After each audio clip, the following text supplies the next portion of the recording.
नमस्कार, स्वागत है आपका हमारी इस खास पेशकश अब की बार कौन दावेदार में। मैं हूं सनी गंगासागर आपके साथ में। छत्तीसगढ़ में नगरीय निकाय चुनाव के लिए मेयर और अध्यक्ष पदों के लिए आरक्षण की बहुप्रतीक्षित प्रक्रिया पूरी कर ली गई है। लॉटरी पद्धति से 14 नगर निगमों और 54 नगर पालिकाओं, 125 नगर पंचायतों सहित 192 नगरीय निकायों के आरक्षण की घोषणा कर दी गई है। खास बात यह रही कि प्रदेश के बड़े नगर निगमों में एक बार फिर से महिलाओं का डंका बजने वाला है। इसी के साथ यह भी स्पष्ट हो चुका है कि चुनाव की घोषणा भी जल्द होगी। कहां आरक्षण की क्या है ताजा स्थिति और कैसे बदलेगा यहां का सियासी समीकरण, देखिए इस खास रिपोर्ट।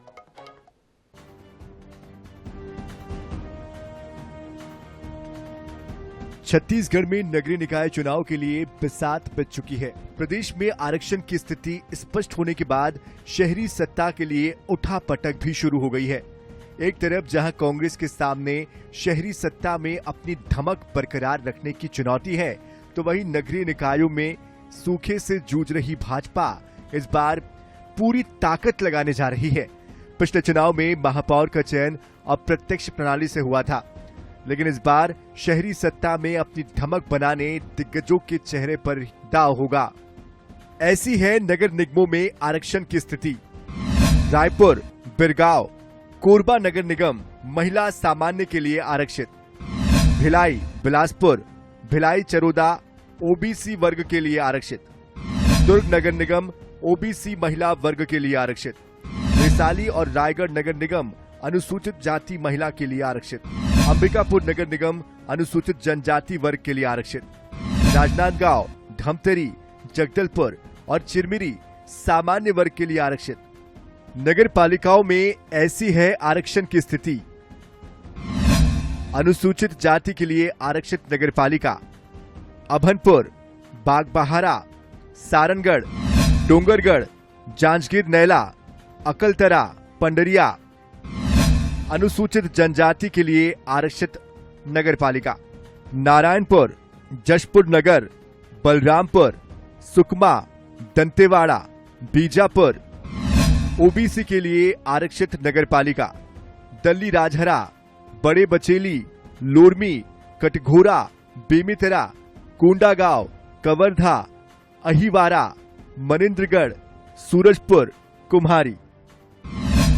महिला अनारक्षित घोषित नगर पालिका शिवपुर चर्चा, तखतपुर, किरंदुल, जामुल, खैरागढ़, बोदरी, बालोद, सरायपाली, बाकी मोंगरा।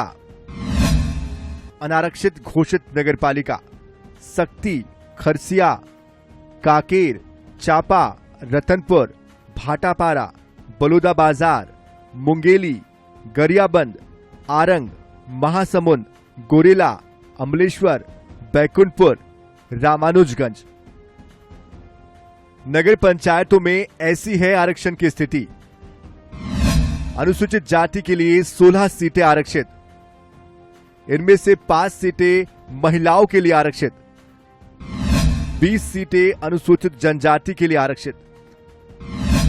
इनमें से 7 सीटें महिलाओं के लिए आरक्षित। ओबीसी के लिए 26 सीटें आरक्षित। इनमें से 9 महिला सीटें महिलाओं के लिए आरक्षित। 62 नगर पंचायतें अनारक्षित वर्ग के लिए घोषित। इनमें से 20 सीटें महिलाओं के लिए आरक्षित। आरक्षण की स्थिति स्पष्ट होते ही सियासी बयानबाजी का दौर भी शुरू हो गया है। इस बीच सबकी निगाहें प्रदेश के बड़े नगर निगमों पर टिकी है। देखिए, बहुत खुशी की बात है। हमारी पूरे शहर की जनता चाहती थी कि रायपुर शहर का नेतृत्व कोई महिला करे। आज ईश्वर की कृपा से पूरी प्रकृति हमारे साथ रही है और अंततः इतने सारे लॉटरी में महिला के लिए आरक्षित हुआ है रायपुर शहर का महापौर। आने वाले समय में भारतीय जनता पार्टी का महापौर रायपुर शहर में होगा और वो महिला नेतृत्व होगी, इसके हम आपको आश्वस्त 200% तैयार हूँ शहर का नेतृत्व करने के लिए। अगर पार्टी संगठन मुझे अवसर देती है तो आने वाले 5 वर्षों में रायपुर शहर की काया बदल जाएगी। नहीं, अब हम लोग प्रिपेयर होकर राजनीति में चलते हैं। थोड़ा दुख तो होता है, स्वाभाविक है, लेकिन जो चीज़ है उसको तो स्वीकार करना पड़ेगा। ये तो स्वीकार करने वाली चीज़ें हैं। इसको अस्वीकार तो नहीं की जा सकती, क्योंकि ये भाग्य की बात होती है। इसलिए जैसा जो भी निकला अच्छा निकला।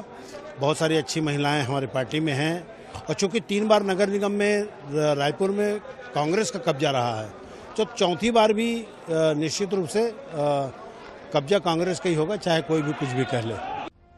इसकी पहली झलक तो रायपुर नगर निगम में ही देखने को मिली, जहां आरक्षण घोषित होते ही दोनों ही दलों के नेता जीत के दावे करने लगे। हालांकि प्रदेश के सभी नगरीय निकायों को लेकर जीत के दावे तो अब प्रदेश के दिग्गज भी करते नजर आ रहे हैं। कांग्रेस अपनी तरफ से 6-8 महीने से ही तैयारी में लगी है, तो कोई आरक्षण को लेके तैयारी अब चालू होगी ऐसा नहीं। ये जरूर रहता है कि आरक्षण के बाद कैंडिडेट विशेष पे ध्यान चला जाता है कि किस संवर्ग के कैंडिडेट हुए, तो अब वो लिमिट हो गया। एसटी है तो एसटी, एससी महिला है तो एससी महिला, एससी अनारक्षित है तो एससी अनारक्षित, तो अब ध्यान केंद्रित हो जाता है। पहले सारे वर्ग के कैंडिडेट्स को आदमी ध्यान में रख के चलता था। देखिए, बहुत व्यवस्थित तरीके से हमारे भारतीय जनता पार्टी में इसका होता है। आपने हमारे अभी संगठन के चुनाव का एक स्वरूप देखा ही है सामने, इसलिए चयन की प्रक्रिया भी बहुत सहजता पूर्वक, सरलता पूर्वक ये भारतीय जनता पार्टी कर लेगी। कहीं किसी प्रकार का कहीं भी कोई दिक्कत नहीं आएगी। और हमारी जो कार्यविधि है, क्रियाविधि है, पहले से तय रहती है। अब उस सर के हिसाब से जैसा जैसा आगे आते जाएगा।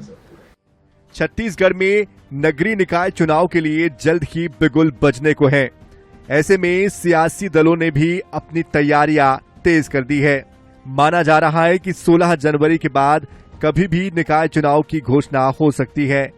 ऐसे में आने वाले दिनों में सियासी सरगर्मी और तेज होती नजर आएगी। बहरहाल आरक्षण के ऐलान ने कई चेहरों पर मुस्कान तो ला ही दी है। गौरव शर्मा, INS 24/7, रायपुर।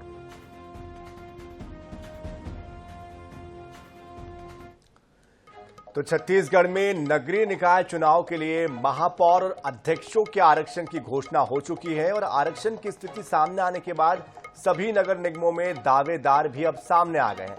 कौन से नगर निगम से कौन है दावेदार, किसके लिए क्या बन रहे हैं समीकरण और किसके बिगड़ रहे हैं समीकरण, देखिए इस रिपोर्ट।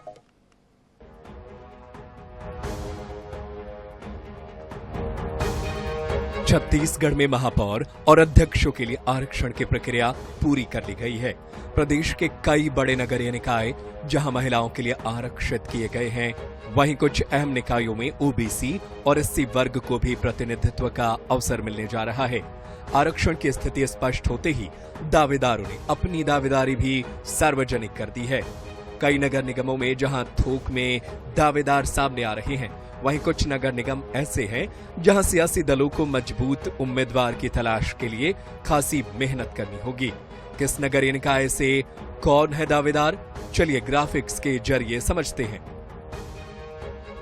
नगर निगमों में है इनकी दावेदारी। रायपुर नगर निगम, भाजपा से मीनल चौबे, ममता सुभाष अग्रवाल, शताब्दी पांडे, लक्ष्मी वर्मा, सरिता दुबे, सरिता वर्मा। कांग्रेस से दीप्ति प्रमोद दुबे, परमजीत कुलदीप जुनेजा, निशा देवेंद्र यादव, मीनाक्षी कन्हैया अग्रवाल, ममता राय। भिलाई नगर निगम में भाजपा से पुरुषोत्तम देवांगन, महेश वर्मा, भोजराज साहू। कांग्रेस से नीरज पाल, एकांश बंछोर, नीता लोधी, लक्ष्मीपति राजू। दुर्ग नगर निगम में भाजपा से चंद्रिका चंद्राकर, अलका बाघमार, नीतू सोनी। कांग्रेस से सत्यवती वर्मा, श्रीमती आर्यन वर्मा, रामकली यादव। रायगढ़ नगर निगम में भाजपा से नरेश गोरख, परदेसी मोरी, रंजू संजय, प्रदीप श्रृंगी, त्रिवेणी डहरे, राकेश रात्रे। कांग्रेस से जानकी काटजू, लखेश्वर मीरी, मनोज सागर, नारायण घोरे, लक्ष्मण मीरी, अमृत काटजू। धमतरी नगर निगम में भाजपा से राजेश शर्मा, विजय मोटवानी, नरेंद्र रोहरा, धनीराम सोनकर, महेंद्र पंडित। कांग्रेस से विजय देवांगन, आनंद पवार, अनुराग मसीह, रुपेश राजपूत, मोहन लालवानी। बिलासपुर नगर निगम भाजपा से किशोर राय, विजय ताम्रकार, शैलेंद्र यादव, पूजा विधानी, विनोद सोनी। कांग्रेस से राम शरण यादव, प्रमोद नायक, विनोद साहू, शैलेंद्र जायसवाल, त्रिलोक श्रीवास। आरक्षण की प्रक्रिया पूरी होते ही सियासी दलों की तैयारी भी तेज हो गई है।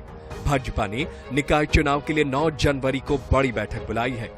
सभी निकायों में प्रभारियों की नियुक्ति की तैयारी की जा रही है। वहीं कांग्रेस भी सभी निकायों में चुनाव के लिए तैयारियों में जुटी नजर आ रही है। बड़े नगर निगमों में महिलाओं और अन्य वर्गों के लिए आरक्षण की स्थिति स्पष्ट होने के बाद अब दावेदारों के नामों को लेकर भी मंथन का दौर शुरू होने जा रहा है। ऐसे में दोनों ही प्रमुख दलों का दावा है कि मजबूत प्रत्याशी उतारेंगे और उनकी जीत भी होगी। बड़ा भी कह सकते हैं और महत्वपूर्ण चुनाव, संख्या के आधार पर बड़े चुनाव हैं और बड़ा इंपॉर्टेंट चुनाव है जो कि आम जनता से जुड़ा हुआ चुनाव रहता है, चाहे वो नगर निगम हो, नगर पालिका हो और नगर पंचायत के चुनाव, साथ ही त्रिस्तरीय पंचायत। इसके लिए एक सभी जो जिम्मेदार कार्यकर्ता हैं, नए जिलाध्यक्ष, पुराने जिलाध्यक्ष हैं, विधायक हैं, सांसद हैं, पूर्व हैं, प्रमुख पदाधिकारी हैं और साथ ही साथ सभी निकायों में एक इंचार्ज भी पार्टी बना रही है। निकाय चुनाव के लिए कांग्रेस पार्टी की तैयारियां पूरी है। आज महापौर निगमों के महापौरों का आरक्षण हो गया, पालिकाओं के भी अध्यक्षों का आरक्षण की प्रक्रिया पूरी हो चुकी है और हम पूरी तरीके से चुनाव में जाने के लिए मुस्तैद है। हम भारतीय जनता पार्टी से बेहतर प्रदर्शन पिछले 3 चुनाव से करते रहे हैं। इस बार भी कांग्रेस पार्टी के प्रत्याशी चुनाव जीत के आएंगे, लेकिन एक चीज की आशंका अभी भी है कि यह सरकार चुनाव समय पे कराएगी कि नहीं। भले आरक्षण हो गया, लेकिन यह सरकार चुनाव में जाने से डर रही है। आरक्षण की स्थिति स्पष्ट होने के बाद अलग अलग सियासी दलों से अलग अलग दावेदार भी सामने आ गए हैं। अब इनमें से कितने चेहरे टिकट पाने में सफल होते हैं, जनता के स्तर पर कितने चेहरे चुने जाने में सफलता प्राप्त करते हैं, यह तो आने वाले कुछ समय में ही पता चलेगा। फिलहाल आरक्षण के ऐलान ने दावेदारों की उम्मीदें जरूर बढ़ा दी है। गौरव शर्मा, रायपुर।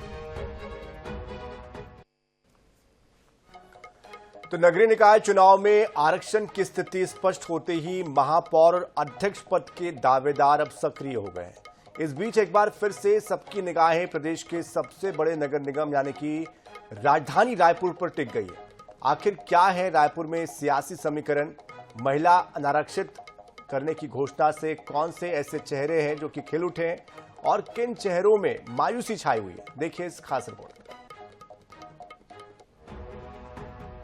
प्रदेश का सबसे बड़ा और प्रतिष्ठित नगर निगम एक बार फिर मातृशक्ति के नेतृत्व को स्वीकार करने जा रहा है। 20 लाख से अधिक की आबादी वाले नगर निगम की कमान 10 साल बाद एक बार फिर महिला के हाथों होगी। रायपुर नगर निगम को महिला अनारक्षित घोषित किया गया है। जैसे ही पंडित दीनदयाल उपाध्याय ऑडिटोरियम में यह घोषणा हुई, महिला नेत्रियों के चेहरे खिल उठे। अब तक नेता प्रतिपक्ष की भूमिका में रही मीनल चौबे नाच उठी, समर्थक नारेबाजी करने लगे। कुछ यही हाल कांग्रेस की महिला नेत्रियों का भी हुआ, लेकिन इसी परिसर में मौजूद महापौर पद के पुरुष दावेदार मायूस नजर आए। भाजपा और कांग्रेस दोनों ही दलों की महिला नेत्रियां आरक्षण की घोषणा होते ही अपने लिए लॉबिंग में जुट गईं। इस बीच सबसे अधिक आत्मविश्वास पिछली परिषद में नेता प्रतिपक्ष रही मीनल चौबे के चेहरे पर नजर आई। वहीं अब तक सभापति रहे प्रमोद दुबे चाहकर भी अपना दुख नहीं छिपा सके। हालांकि भाजपा के दूसरे नेता जरूर अपना दुख छिपाकर भाजपा की जीत का दावा करते दिखे। देखिए, बहुत खुशी की बात है। हमारी पूरे शहर की जनता चाहती थी कि रायपुर शहर का नेतृत्व कोई महिला करे। आज ईश्वर की कृपा से पूरी प्रकृति हमारे साथ रही है और अंततः इतने सारे लॉटरी में महिला के लिए आरक्षित हुआ है रायपुर शहर का महापौर। आने वाले समय में भारतीय जनता पार्टी का महापौर रायपुर शहर में होगा और वो महिला नेतृत्व होगी, इसके हम आपको आश्वस्त 200% तैयार हूँ शहर का नेतृत्व करने के लिए। अगर पार्टी संगठन मुझे अवसर देती है तो आने वाले 5 वर्षों में रायपुर शहर की काया बदल जाएगी। नहीं, अब हम लोग प्रिपेयर होकर राजनीति में चलते हैं। थोड़ा दुख तो होता है, स्वाभाविक है, लेकिन जो चीज़ है उसको तो स्वीकार करना पड़ेगा। ये तो स्वीकार करने वाली चीज़ें हैं, इसको अस्वीकार तो नहीं की जा सकती, क्योंकि ये भाग्य की बात होती है। इसलिए जैसा जो भी निकला अच्छा निकला। बहुत सारी अच्छी महिलाएं हमारी पार्टी में हैं और चूंकि 3 बार नगर निगम में रायपुर में कांग्रेस का कब्जा रहा है, तो चौथी बार भी निश्चित रूप से कब्जा कांग्रेस का ही होगा, चाहे कोई भी कुछ भी कह ले। रायपुर में 10 साल बाद महापौर पद का आरक्षण महिला वर्ग के लिए निकला है। ऐसे में महिला नेत्रियों की उम्मीदें तो स्वाभाविक हैं ही। कई बड़े नेताओं की पत्नियां और रिश्तेदार भी कतार में हैं। ऐसे में शहरी सत्ता का मुखिया कौन बनेगा, इसका फैसला सियासी दलों के लिए भी आसान नहीं होगा। गौरव शर्मा, रायपुर। तो छत्तीसगढ़ में नगरीय निकाय चुनाव के लिए निगमों और निकाय अध्यक्षों के आरक्षण की प्रक्रिया पूरी हो चुकी है। लॉटरी में बिलासपुर नगर निगम महापौर सीट ओबीसी के लिए आरक्षित हुई है। इससे पहले ये सामान्य सीट थी और जिसमें 2019 में कांग्रेस के रामशरण यादव अप्रत्यक्ष प्रणाली से मेयर बने थे। लेकिन इस बार प्रत्यक्ष चुनाव होना है और ओबीसी वर्ग से प्रत्याशी मैदान में उतरेंगे। चुनाव का जो ये फैसला हुआ है, इससे भाजपा और कांग्रेस दोनों के बीच में चुनावी समीकरण जिस तरह से पहले थे अब वो बदल चुके हैं। किस तरह से ये समीकरण बदले हैं, इसको लेकर बिलासपुर से हमारे संवाददाता संदीप करिहार ने एक रिपोर्ट भेजी है। किस तरह से वहां पर अब हलचल तेज हो चुकी है, देखिए सर।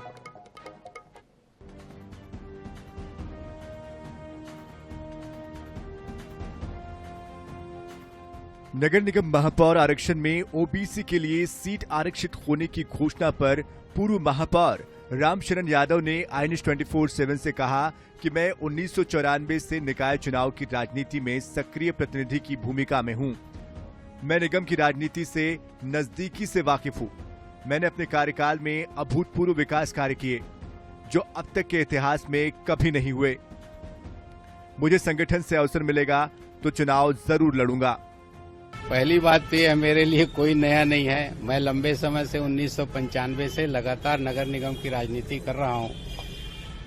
इसलिए पूरा शहर, पूरा नगर निगम मेरे लिए देखा हुआ, परखा हुआ, काम किया हुआ जगह है। इसलिए किसी प्रकार की मेरे को कोई दिक्कत नहीं होगी। भाजपा नेता और बिलासपुर के बीजेपी मंडल अध्यक्ष शैलेंद्र यादव ने कहा कि बिलासपुर में कांग्रेस के समय में विकास काफी पिछड़ा हुआ था। जो भी विकास हुआ उसे पूर्व मंत्री और बिलासपुर विधायक अमर अग्रवाल ने कराया। उन्होंने दावा किया कि भाजपा ने जैसे लोकसभा विधानसभा चुनाव में जीत हासिल की, ठीक उसी तरह निकाय और स्थानीय चुनाव में भी जीत का कमल खिलेगा। एक स्वाभाविक प्रक्रिया है कि लॉटरी सिस्टम से सामान्य या और पिछड़ा वर्ग होना था, पिछड़ा वर्ग हुआ है। कुछ ऐसा सामान्य में निराशा था, पर हमारे बिलासपुर की जनता, बिलासपुर नगर निगम की जनता, सामान्य वर्ग की जो है वो भी इस बात को सहमत है और लोग इस चीज को मानने लग गए हैं कि किसी एक का होना था, या तो पिछड़ा वर्ग होता या सामान्य होता, और पिछड़ा वर्ग हुआ और लोग भी खुश हैं। और बिलासपुर की जनता ये मानसिकता बना लिया है कि भारी मतों से, जैसा सेंट्रल में भाजपा की सरकार है, प्रदेश में भाजपा की सरकार है, महापौर भी इस बार भाजपा का ही होगा। बिलासपुर नगर निगम सीमा क्षेत्र के अरपा अंचल सरकंडा के लोगों ने आरक्षण प्रक्रिया का स्वागत किया है। समाज सेवी अमित तिवारी का कहना है कि अपरांचल के दूसरे हिस्से में नगर निगम की मांग की गई थी, जिससे बिलासपुर के सरकंडा क्षेत्र का विकास करा सके। लेकिन नगर निगम के दूसरे हिस्से का दर्जा नहीं मिलने से सरकंडा क्षेत्र अंचल के लोगों में निराशा है और चुनाव का बहिष्कार करने की बात वो कह रहे हैं। मैं इस नगर निगम चुनाव का पूरी तरह से बहिष्कार के मोड में हूं। अरपा पार क्षेत्र में नगर निगम की मांग वर्षों से चली आ रही थी। स्थानीय जनप्रतिनिधि ने अपने घोषणा पत्र में ये बात कही थी, अंकित है कि नगर निगम चुनावों के पहले अरपा पार क्षेत्र को नगर निगम का दर्जा दे दिया जाएगा। तो हम तो बोलते हैं वादा, जो वादा किया निभाना पड़ेगा और चुनाव में भी यही बातें आएंगी। जो वादा आपने किया है उसको निभाइए। आपने नहीं निभाया है, लोगों के साथ छल किया है आपने। जिस बिना पे आपको वोट अरपा पार क्षेत्र की जनता ने दिया, उसका आपने अनादर किया है। मामले पर स्थानीय निवासी और भाजपा समर्थित कार्यकर्ता राशिद बख्श ने कहा है कि आज के आरक्षण से ओबीसी वर्ग में उत्साह के साथ सभी वर्गों में भी खुशी है।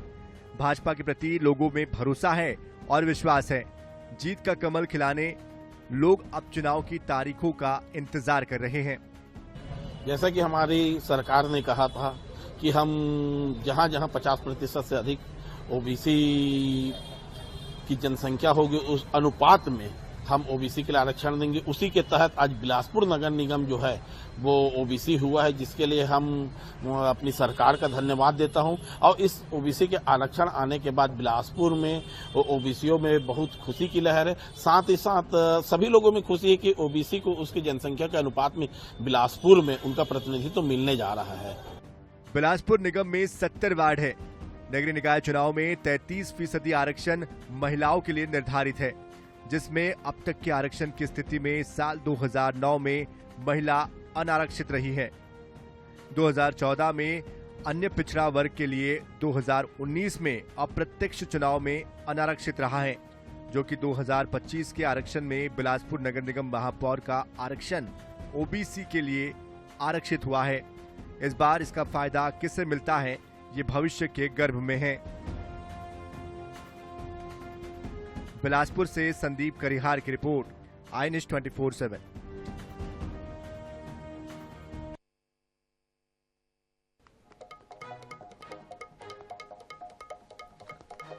तो इधर जांजगीर चांपा जिले के नगर पालिका अकलतरा के अध्यक्ष का पद अनुसूचित जाति महिला के लिए आरक्षित हुआ है। आरक्षण की प्रक्रिया पूर्ण होने के बाद यहां फिर से पालिका अध्यक्ष शांति भारते के प्रत्याशी बनने की उम्मीदें जताई जा रही है। शांति भारते भाजपा की महिला नेत्री हैं और पूर्व विधायक सौरभ सिंह की करीबी मानी जाती हैं। पिछले चुनाव में पार्टी ने उन पर भरोसा किया था और शांति भारते अध्यक्ष भी बनी थी।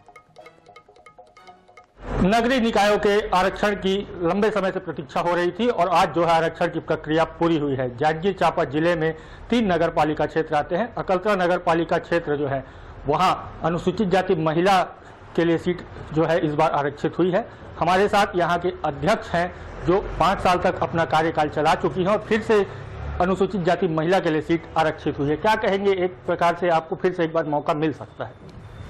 आज जो आरक्षण का प्रक्रिया हुआ है उस प्रक्रिया का मैं बहुत बहुत स्वागत करती हूँ और हम महिलाओं को आगे लाने के लिए जो मोदी जी का सपना है, ऐसा निर्णय का मैं बहुत बहुत स्वागत करती हूँ। और अकलतरा एससी महिला आरक्षित हुआ है तो निश्चित ही अगर हमारे जो शीर्ष नेता है, हमारे जो भारतीय जनता पार्टी का जो शीर्ष नेता है, अगर उनके मन में अगर कहीं भी मेरा काम और मेरे जनता अकलतरा के मेरा देवतुल्य जनता इन सब का अगर आशीर्वाद रहा तो मैं पुनः अपना सेवा देने के लिए तत्पर हूँ।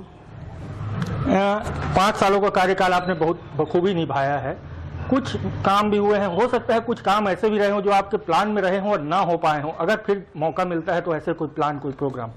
अगर शीर्ष नेतृत्व का आशीर्वाद रहा और मेरे देवतुल्य जनताओं का आशीर्वाद अगर मेरे ऊपर रहा तो बहुत सारे काम ऐसे हैं जो हो चुका है और जो काम नहीं हुआ है उसके लिए मैं तत्पर खड़ी हूँ। तो देखिए, कहना है कि उम्मीद है, मौका है और पार्टी अगर भरोसा करती है तो दमखम से चुनाव लड़ा जाएगा और जो कुछ कमियां इस कार्यकाल में रह गई हैं उनको अगले कार्यकाल में पूरा करके जनता को सौगात दी जाएगी। मुकेश सिंह बैस, INS 24/7, जांजगीर चांपा।